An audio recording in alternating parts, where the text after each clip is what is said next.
So this was less than 6 hours after my dad first arrived to the hospital. The patient has a very poor prognosis. The patient's sister, Mary, expressed having to make some difficult decisions regarding the patient care. He's only been in the hospital 6 hours. They don't know what caused the cardiac arrest. He's in stable condition. There is no reason why any person in their right mind, any sane person who actually cared about, would go out of their way before even being asked. Like, say like, hey, by the way, can we donate his organs, before you even know his prognosis, before you even know the diagnosis, how he got there in the first place. And they never bothered to figure it out. Of course the hospital's not going to do that work because they don't think they have to at that point. And they don't feel like it, ever, I bet you. Not at this hospital. Mary expressed having to make some difficult decisions. I think she made those decisions probably before he was even sick, if I had to guess. Mary was tearful during the visit with the chaplain. Mary stated the patient wanted his organs donated in the event that something would happen to him. What, by something, what did you mean? And also later in deposition, fun fact, Mary actually said, under oath, she stated Rick never talked to her about dying.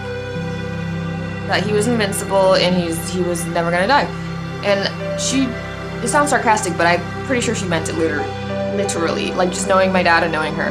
And when she was asked if she had a will, because she had made my dad a new will a month before he died, conveniently, that cut off all of his legal heirs and redirected everything he's ever owned that she hadn't already spent at that point to herself.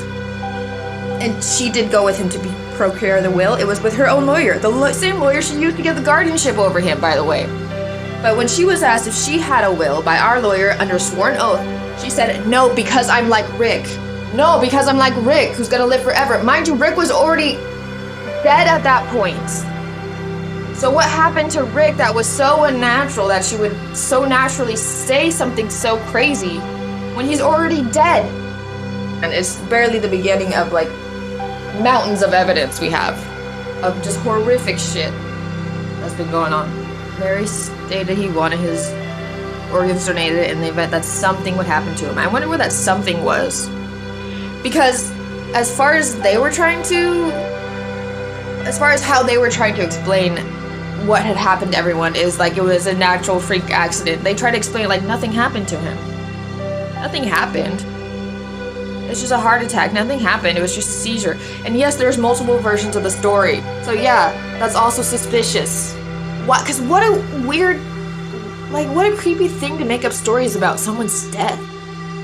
You don't make up shit about someone's death and how they died. You just don't do that. You don't. Not if you're a sane and normal person doing normal, sane person things. That's not something you do. Mary stated they have a strong family support as well as a church family. They don't mention what kind of church. I don't know how to explain that, but probably we'll have to get into that eventually. That have been by their side during this difficult time, I'm sure. The chaplain provided a compassionate and caring presence with this family. And they also didn't even let none of my family, none of, the California side of the family have a second alone with our dad. They were trying to bodyguard his body.